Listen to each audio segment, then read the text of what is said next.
Hi everyone, my name is Salia and welcome to HustleSZN. Today I'm doing another versus reading vlog, and I guess this is going to be like Korean American author edition because the two books that I'm doing are Permanent Record by Marie H.K. Choi and then Frankly in Love by David Yoon. Both of these books have had quite a bit of buzz, I'd say. They're well-known authors, or at least he's married to a well-known author. She is a decently well-known author, I think, after her debut. And I thought Emergency Contact was a fun read. Not my favorite read, but fun. Yeah, if you just need a bit more Korean spice in your life, I can let you know which of these two books, or maybe both, would be worth a read. And yeah, maybe I'll do a halfway update for this, then a halfway update for this, and then finish the two books, and then we'll chat about which I thought was better, and we'll go from there.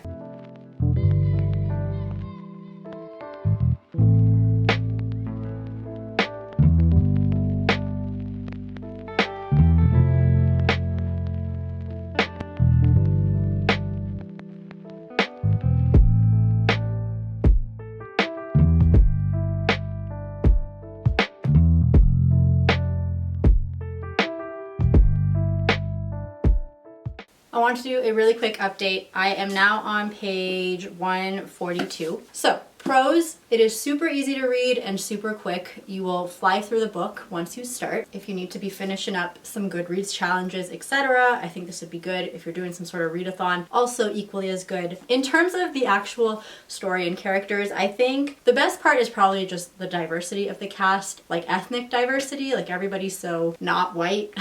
The overall vibe is, I've read this a few times and I think it's getting kind of mainstream if it wasn't already, but having kind of quirky, nerdy narrators, you know, just your pop culture referencing narrator, then you will like this book. This isn't so much pop culture as it is just like nerdy things, so like the quadratic formula or shit like that. My favorite part about the book so far is just how candidly it's showing how immigrant parents can also be racist, which is like obviously a real struggle if you have immigrant parents. Like, these people come from countries where there are only one ethnic group really, and so racism as a concept doesn't really exist as much as it does here because there's just not as many different cultures coming together. This isn't super well portrayed, but I think the reason that I think David Yoon is so brave for like candidly showing how racist parents can be is because as an immigrant child, usually, at least I think a lot of people could relate to this, but you kind of grow up with a little bit of anger towards your parents for not being white,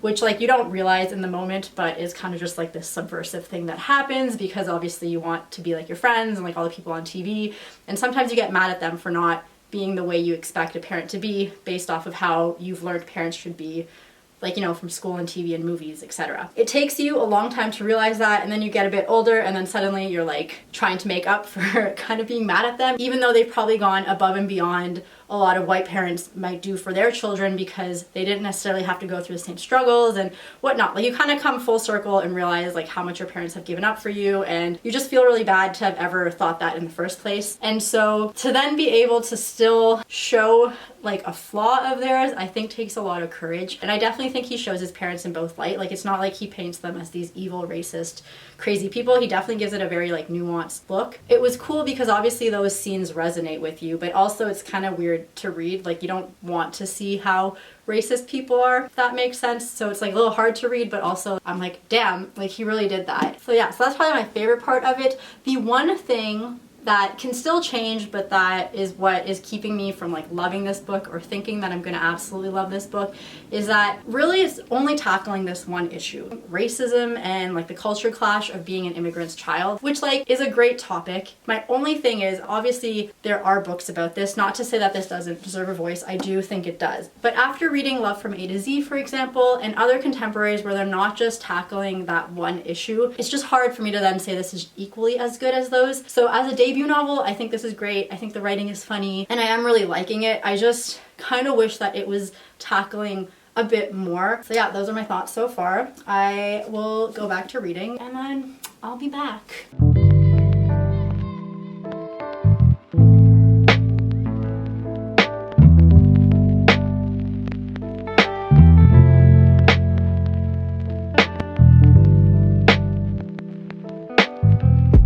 I finished Frankly in Love And girl, I got some thoughts. Let me just preface by saying that I think it's really hard to judge books like these because there's always going to be two parts to it. The first is just judging it based off like the craft in and of itself and whether you like the story or not. And the second is kind of like the social impact that it could have. And I really feel like you can't put those two together because one is just like you can give a number, fine, it's very subjective. But the second part, like the social impact, that shit's priceless. Like you can't really, you can't judge that. And so I think you kind of have to talk about it like separately. So in terms of the craft in and of itself, the parts I didn't love about the book, to be honest, was the romance.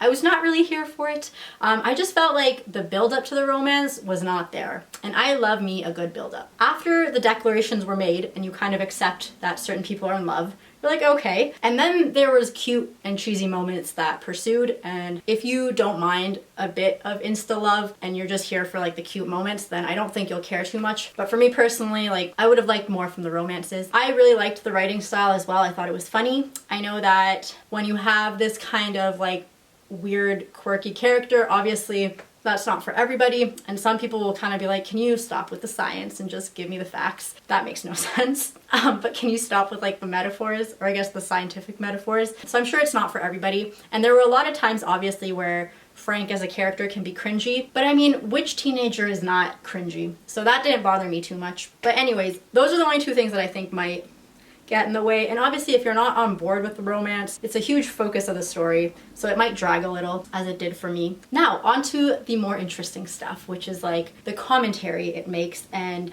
the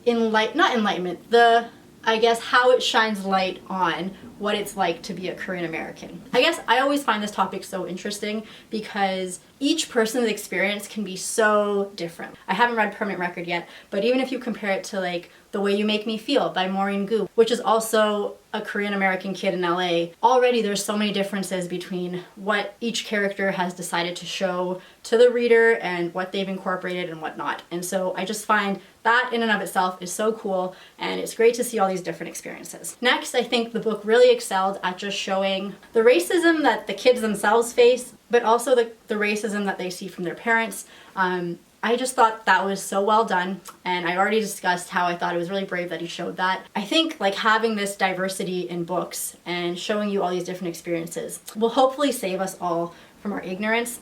All the small moments that are highlighted in these books are the type of thing where it's gonna make you like reflect maybe on something you've done and be like, oh my god, I've never seen it in that light. Because people in the moment will not always call you out. But then you read books like these and you're like, wait a second, do I treat my friend Bob like that? Oh my god, I totally do. Maybe I'm a racist piece of shit, And then you get better. That in and of itself is a really cool reason to support books like these or to read books like these. The last thing that I should add before I go start my next book, because I know no one else is ever going to mention this, but there are 2 physicians in this book. One male, one female. And the male physician's also Korean American, and is otherwise like a decent human being. And then there's the female physician, and the female physician is in the book for literally less than a page, but her interaction is so weird. So Frank goes to the doctor, and for some reason this woman makes like all these weird sexual innuendos to him, and like that was a choice that Mr. Yoon made when he wrote this book. And I don't know why. I don't know if it was supposed to be like really funny. And I'm sure like most people will not care. But I just want to say that a lot of women already have problems being taken seriously by society. So like, why you gotta paint her like that? Like, why did you do her so dirty?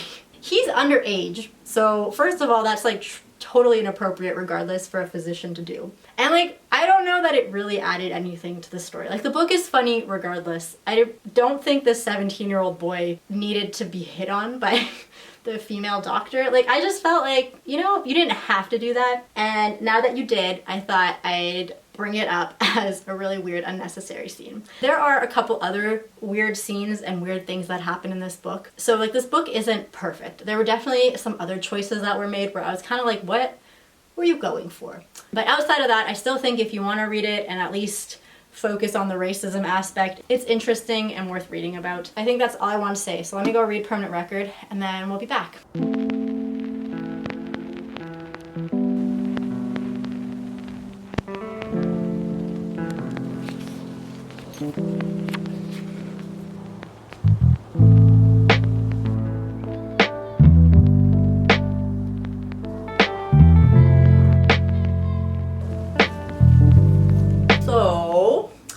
I just finished Permanent Record. So let's compare. Let me start with Permanent Record because I've already talked a lot about Frankly in Love. Have I given a premise about this book? This is a book about a very unlikely romance between this kid who's like comes from a somewhat dysfunctional family. His like ethnic background, if you want, is that he's born and raised in the States, but his mom is Korean and his dad is from Pakistan. And then he meets this like Disney star actress and they have a weird, unlikely relationship. But that being said, the romance in this book is so not the focus of it that if you were like hoping just for a romance, I think this book might disappoint you in that it's like that is really truly not the focus. I think first and foremost, this book is about Pablo and his character and him coming to terms with stuff and growing and learning to be an adult. When we start off, Pablo's kind of in this shitty place because he's fucked himself over so royally in terms of like debt and just like screwing up any chance he has of having a decent future in the technical sense. I say that because obviously it focuses on university and having a good job, and so obviously that's not the only way to have a good future, but in this book that's kind of what it focuses on, how much he's ruined that, and how when you have immigrant parents, sometimes because they've so successfully done such crazy stuff, it can put a lot of pressure on you to figure your shit out, right? Like his mom, for example, she moved from Korea, had nothing, put herself through med school, became an anesthetist.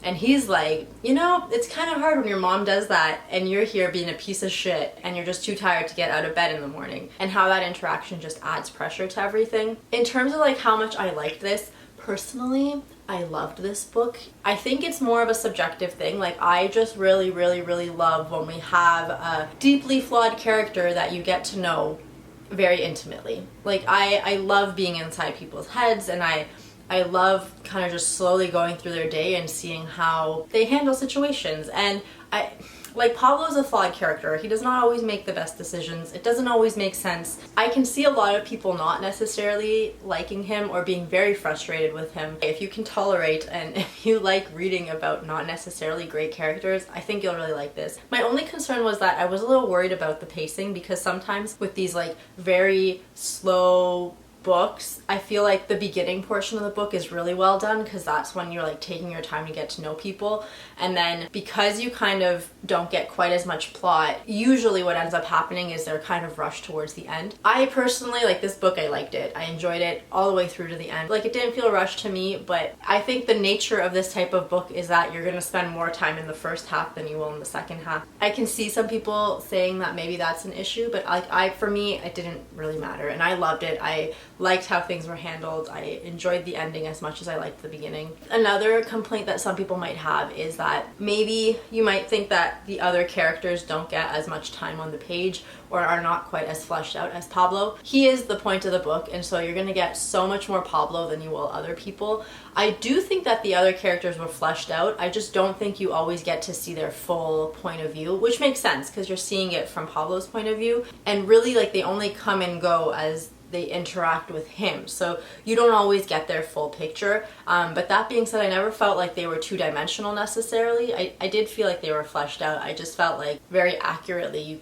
you couldn't get as much of them necessarily as you would have wanted. But if you want a book about a crew and brotherhood and some other stuff, like this isn't going to be that book. Like this is a very his journey. One thing that I really liked about this book was that unlike a lot of other books that feature protagonists who are of mixed ethnicities or who are first gen, that thing that makes them different is the whole point of the book, right? Like if they're gay, then it's about them coming out or like the hardships they face because they're gay. If it's about them being a first gen, then it's about how like their relationship and dating life is hard because their parents are a different nationality, or like the racism that they face because they look a certain way. What I loved so much about this book is that if you took away Pablo's ethnicities, the book would be a lot less interesting, but there would be a story, and it wasn't the fact that he wasn't white that made this story. There was a whole story there about him battling anxiety and trying to figure out his debt and all this other stuff and trying to figure out what you want to do with your life. Like that whole story